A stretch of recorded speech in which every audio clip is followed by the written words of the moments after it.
আরো যে বড় কথা হলো, আমার দেশের এই দেশের যে মাটি, এই দেশের যে সংস্কৃতি এবং এই দেশের যে মানুষ, এরা ওটাকে নিবে না। এরা ওটাকে, আর এখানে তো খুব ঘনবসতি এলাকা, তো এখানে কিন্তু রিভোল্টটা খুব দ্রুত হয়। কাজে ওই রিস্কে জামাত, আর আমাদের এখানে কিছুদিন আগেই তো একটা বড় ঘটনা ঘটছে, মনে করেন ওই উদাহরণটা অনেকের মাথায় থাকবে।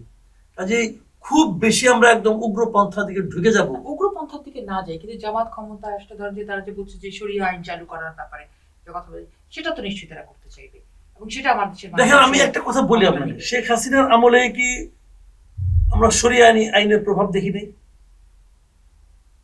শেখ হাসিনা ওনাদের ভোট পাওয়ার জন্য যা যা ত্যাগ করছে, মূর্খের মতো ত্যাগ করছে।